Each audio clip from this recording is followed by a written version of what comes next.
বন্ধুরা, এটা তো গিনিদের বাড়ি, আর এখন তো রাত্রিবেলা, আর গিনি আর লিজা তো বাড়ির উঠোনে দাঁড়িয়ে দাঁড়িয়ে গল্প করছে মনে হচ্ছে। চলো ওরা কি গল্প করছে শুনে নি। বল বল লিজা, তাড়াতাড়ি শেষ কর গল্পটা। আরে কাকিমা এখুনি চলে আসবে, আমাদের বকবে, রাত্রির 11টা বেজে গেছে। চল চল, বাকি গল্পটা আমি শুয়ে শুয়ে বলছি। আরে জানিস না, মা শুলে একটাও কথা বলতে দেয় না, তখন বকবে। কিন্তু আমার ওই পোড়ো বাড়ির গল্পটা তো শোনাই হলো না, শেষই করা হলো না। তুই বল বল, তারপরে কি হলো? বাড়ির লোকগুলো যখন এলো তখন তো ভূতেরা আর ওখানে থাকতে পারলো না। আরে ছাড় ছাড় ছাড়, চল ঘরে গিয়ে বাকিটা বলি। আরে বলি না, লোকগুলো যে এলো তখন কি আর আলু সেদ্ধর গন্ধটা পেত? তখন কি ওরা বুঝতে পেরেছিল ভূত আছে? হ্যাঁ রে, তা তো বুঝতে পেরেই ছিল। রাত হলেই তো কেউ হেঁটে বেড়াতো। ও বাবা, আমার তো বেশ ভয় লাগছে, কিন্তু শুনতেও ইচ্ছে করছে। বল বল বল। গিনিরা যখন গল্পে ব্যস্ত তখন তো বাড়ির উঠোনে মিনুও চলে এসেছে গিনিদের ডাকতে। এই গিনি, এই মেয়ে দুটো হয়েছে সারা দিন বসে বসে গল্প করে, এত রাত হয়ে গেল, কখন থেকে ডাকছি, একটু ভয় ডর নেই, বাইরে দাঁড়িয়ে দাঁড়িয়ে গল্প করেই যাচ্ছে। চল চল, রাত্রির 11টা বাজে রে, সকালে উঠে আমার কাজ আছে। উফ মা, তুমি না সব সময় যখনই গল্প জমে ওঠে তখনই এসে ডাকো। এই কাকিমা তো ঠিকই বলছে, 11টা বেজে গেছে। আমি তো তোকে কখন থেকে বলছি কালকে সকালে বলবো। চল চল চল। হ্যাঁ, এখন আর না গিয়ে আর উপায় কি? মা যখন এসেছে এবার তো বকাবকি শুরু করবে না গেলে। চল চল, আমরা ঘরে গিয়ে গল্প করি। হ্যাঁ হ্যাঁ চল। মিনুর সঙ্গে সঙ্গে গিনি আর লিজাও তো আস্তে আস্তে ঘরের দিকে এগিয়ে গেল ভয়ের চোটে। চল চল, ঘরে গিয়ে ফিস ফিস করে আমরা গল্পটা শেষ করব, বুঝলি? মাঝ রাতে গিনিদের বাড়িতে এটা কি পড়ে আছে? এই বিভৎসভাবে পিন আটকে। এ তো সেই কালা জাদু বা অন্যান্য সাধু সন্ন্যাসী তান্ত্রিকরা করে। এ তো মারাত্মক জিনিস। এবার কি হবে? আর তো কি একটা বিকট আওয়াজও হচ্ছে বাড়িতে। গিনি গিনি, বাবা আবার গিনিকে ডাকছে। গিনি আবার বেরিয়ে চলে আসবে না তো? তাহলে কি হবে? ও বাবা, যা ভয় পেয়েছিলাম তাই তো হয়েছে। গিনি তো সত্যি সত্যি গিনির নামে ডাক শুনে বাইরে বেরিয়ে চলে এসেছে। এবার কি হবে? লিজা কি ওকে আটকাতে পারবে? এই গিনি, কি না কি আওয়াজ পেলি? তোর নাম ধরে ডেকেছে, আমি কিন্তু কিচ্ছু শুনিনি। তুই ঘুমের ঘোরে আমাকে টেনে নিয়ে চলে এলি। ওই দেখ, ভোর হতে যায়। চল চল গিয়ে শুয়ে পড়ি, আমার চোখগুলো জ্বলে যাচ্ছে। আরে না না, কি সুন্দর করে আমাকে কেউ একটা গিনি বলে ডেকেছে, না সাড়া দিলে হয় বল? কি বলছিস তুই? আমি তো একটা বিকট শব্দ পাচ্ছি, আমার তো বুকের ভেতরটা কেমন করছে। এই চল না, চল তাড়াতাড়ি গিয়ে শুয়ে পড়ি।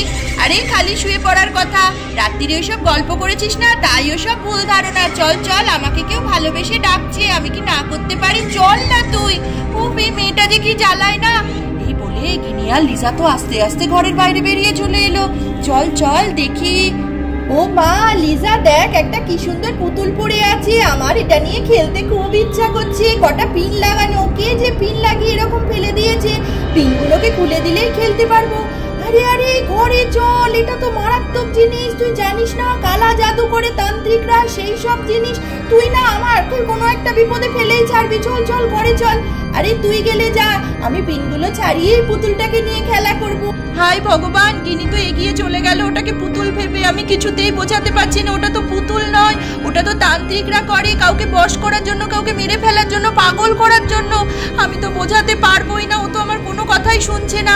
যাই যাই, কাকিমাকে গিয়ে ডেকে নিয়ে আসি। কাকিমা বললে নিশ্চয়ই গিনি শুনবে, না হলে গিনি তো মনে হচ্ছে বাড়িতে একটা বিরাট বিপদ ঘটিয়ে ছাড়বে। যাই যাই, আমি ঘরে গিয়ে কাকিমাকে ডেকে নিয়ে আসি। কাকিমা, ও কাকিমা। এই বলে লিজা তো ঘরে মিনুকে ডাকার জন্য চলে গেল। এ বাবা, কতগুলো পিন লাগানো। লিজা যাই বলুক, লিজার কোনো মায়া দয়া নেই, এরকম করে ফেলে রাখা যায়? আমি পিনগুলোকে সুন্দর করে একটা একটা করে খুলে নিই, তাহলেই পুতুলটাকে আমি নিয়ে খেলতে পারবো। এই বলে গিনি তো আস্তে আস্তে পিন খোলার জন্য চলে গেল। গিনি তো পিনটা খুলেও নিল। এ বাবা, এরকম একটা আওয়াজ, এত জোরে চিৎকার করছে কেন? আমি তো কিছুই বুঝতে পারছি না। এটা ফেলে দিয়ে আরেকটা পিন তুলি, ওর মনে হয় খুব কষ্ট হচ্ছে, তাই এরকম চিৎকার করছে। গিনি তো আবার একটা পিন খোলার জন্য এগিয়ে গিয়েছে। এই তো এই পিনটা খুলি। হিমা, এই কিরকম আওয়াজ করছে, আর আমার সারা হাত পা এত যন্ত্রণা কেন করছে? মনে হচ্ছে সারা গায়ে কেউ আমার পিন ফুটিয়ে দিচ্ছে। কি ব্যাপার হচ্ছে আমি তো বুঝতে পারছি না। আমার শরীরটাও কিরকম করছে। বাকি পিনগুলো তো আমাকে তাড়াতাড়ি করে খুলতে হবে। যাই যাই, পিনগুলো খুলে নি, আমার খুব কষ্ট হচ্ছে। গিনি তো দেখতে দেখতে পুতুলটাকে বাঁচানোর জন্য অনেকগুলো পিন হাতে খুলে নিয়েছে। মা, আমার কিরকম কষ্ট হচ্ছে। এতগুলো পিন খুলেছি আর অল্প কটা আছে, কিন্তু আমি তো খুলতেই পারছি না। আমার সারা শরীরে এত যন্ত্রণা, আমার সারা গায়ে ব্যথা করছে, মাথার যন্ত্রণা, আমি তো দাঁড়াতে পারছি না। কিরকম পাগলের মতো লাগছে। লিজা কি তাহলে ঠিকই বলছিল? পুতুলটা কি? আমি তো আর পারছি না, আমার খুব কষ্ট হচ্ছে। আমাকে তাও খুলতে হবে। যাই, বাকি পিনগুলো কোনোভাবে খুলে নিয়ে আসি। লিজা তো মিনুকে ঘর থেকে ডেকে নিয়ে চলে এসেছে। ওই দেখো কাকিমা, আমি তোমায় বলছিলাম না, ওই দেখো ওখানে গিনি দাঁড়িয়ে আছে। ওমা, এ কি? গিনিকে বারণ করেছিলাম তাও গিনি পিনগুলো খুলে নিয়েছে। গিনিকে কিরকম পাগলি পাগলি লাগছে।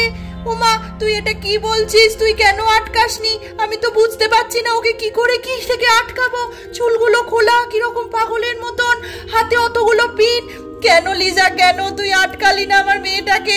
এই পিনে কেউ হাত দেয়, ও তো সেই কালা জাদু তান্ত্রিকদের বশ করে, মেরে ফেলে। আমার মেয়েটাকে আমি আর ফিরে পাবো? আমি গিয়ে শিগগিরই গিনিকে বাঁচাই। গিনিকে তাড়াতাড়ি আমি কোলে তুলে নিই আর পিনগুলো ফেলে দিই।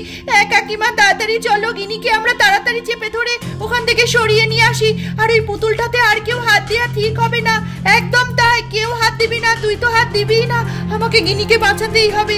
এই বলে মিনু তাড়াতাড়ি গিনির দিকে এগিয়ে গেল। চলো চলো কাকিমা। মিনু তো মাটিতে বসে পড়েছে গিনিকে কোলে তুলবে বলে আর পিনগুলো ফেলে দেবে বলে। গিনি, তাড়াতাড়ি আমার কোলে চলে আয়, ওই পিনগুলো ফেলে দে। ওই পিনগুলো ভয়ানক, তোর অনেক বড় ক্ষতি হয়ে যাবে। ওগুলো কালা জাদু, কেউ বদমাইশি করে আমাদের বাড়িতে ফেলে দিয়েছে, আমাদের বাড়ির ক্ষতি করবে বলে। মা, তুই ওগুলো ফেলে দিয়ে আমার কোলে চলে আয়। তুই এরকম পিছিয়ে যাচ্ছিস কেন মা? তুই এরকম পিছিয়ে যাচ্ছিস কেন? আমার তো খুব ভয় করছে। তুই আমার কোলে চলে আয় মা। তুই কেন এরকম করছিস? তোকে আমি কিছুই বোঝাতে পারছি না। তুই ওদিকে ঘুরে যাচ্ছিস কেন মা? কথা বল, কথা বল মা, আমার কোলে আয়। গিনি তো কোনো কথার উত্তর না দিয়ে হাসতে শুরু করে দিয়েছে। আর গিনিকে যত ডাকছে তত তো গিনি ওপরের দিকে উঠে চলে যাচ্ছে। গিনি তো শূন্যে ঝুলছে। এ বাবা, এ কি করে সম্ভব? তাহলে কি সত্যি কেউ কালা জাদু গিনির ওপর করে দিয়েছে? গিনি মায়ের কাছে যেতে চাইছে না। এবার কি হবে? এ বাবা, মেয়েটা কিরকম বিকট ভাবে হাসছে, ছেলেদের গলার মতন। ওর উপর কি ভর করলো? আমি আমার মেয়েকে কি করে ফিরে পাবো? ও তো এদিকে ঘুরতেই আছে শূন্যে, আমাকে চিনতে পারছে না, আমার কাছে আসছে না। ভগবান, আমি কি করবো গিনিকে এবার? গিনি, গিনি! গিনি তো মায়ের চিৎকারে দুম করে মাটিতে পড়ে গিয়েছে। ই বাবা, আমার মেয়েটা মাটিতে কি জোরে পড়ে গেল। ও কি হলো? ও কি অজ্ঞান হয়ে গেল? কিছু হয়ে গেল নাকি? লিজা, কি করব? আমি গিয়ে বরঞ্চ তাড়াতাড়ি পিনগুলো ছাড়িয়ে নি। এই সুযোগ, আমি আমার মেয়েকে চোখে মুখে জল দিয়ে ঠিক সুস্থ করে ফেলবো। না কাকিমা, এই জিনিসটা অত সহজ না। আমি এইসব বই ভালোবাসি, তাই অনেক পড়েছি। তুমি খবরদার এখন গিনির গায়ে হাত দিও না। তুমি শিগগিরই কাকুকে ডাকো। গিনি এখন নিজের মধ্যে নেই, ওকে অলরেডি কেউ ভর করেছে। তুমি পিনে হাত দিও না, তুমি শিগগিরই গিয়ে কাকুকে ডাকো। ওর কিচ্ছু হয়নি, ও মনে হচ্ছে অজ্ঞান হয়ে গেছে। ও বাবা, আমি এখন গিয়ে তাড়াতাড়ি তাহলে গিনির বাবাকে ডেকে নিয়ে আসি। ওকে কিছু করতে পারবে? আমার মেয়েটাকে আমাকে সুস্থ করতেই হবে। কি হলো আমার মেয়েটার? দেখতে দেখতে তো সকাল হয়ে গিয়েছে আর মিনু তো রাজেশকে ডেকে নিয়ে চলে এসেছে। দেখো দেখো, তোমাকে বলছিলাম তুমি উঠতে চাইছিলে না, সবটাই মজা নাকি? আমার মেয়েটা কিভাবে পড়ে আছে? ও কালা জাদুর খপ্পরে পড়েছে, ওকে কেউ ভর করেছে। কি করে ফেরাবো আমার মেয়েকে? আমার মেয়ে আমার কাছেই আসতে চাইছে না, আমাকেই চিনতে পারছে না। ওগো, তুমি কিছু একটা করো। আরে দাঁড়াও দাঁড়াও, অত উদ্ব্যস্ত হচ্ছ কেন? যখন দেখলে ও এসে হাতে পিন নিয়ে দাঁড়িয়ে আছে তখন তো আমায় ডাকলে না, এখন ডেকেছো। দাঁড়াও, আমি দেখি কি করা যায়। আমি কি আদৌ পারবো ওকে এইসব থেকে সুস্থ করতে? আমি তো জানিও না কি করতে হয়। দেখি দেখি, কিছু তো একটা করতেই হবে। তুমি কিছু একটা করো, তুমি কিছু একটা ব্যবস্থা করো, আমার মেয়েকে আমার কোলে ফিরিয়ে দাও। আরে দাঁড়াও দাঁড়াও, দিচ্ছি দিচ্ছি, দাঁড়াও, একটু ধরো, একটু ধৈর্য ধরো, একটু ধৈর্য ধরো। দেখতেই পেলে বন্ধুরা, গিনিকে কিরকম ভাবে কোনো কালা জাদু ভর করেছে। আর গিনি তো সব পিন নিয়ে অজ্ঞান হয়ে পড়ে আছে মনে হচ্ছে। রাজেশ কি পারবে গিনিকে আদৌ সুস্থ করতে? গিনিকে কি এই খপ্পর থেকে আদৌ বাঁচাতে পারবে? আর কি বা ফেললো এই খপ্পরে গিনিকে? এই সব কিছুর উত্তর পেতে হলে অবশ্যই চোখ রাখো টাইনি ভিলেজ সাগাতে। আর চ্যানেলটিকে এক্ষুনি সাবস্ক্রাইব করে দাও পরবর্তী এপিসোডটি দেখতে হলে।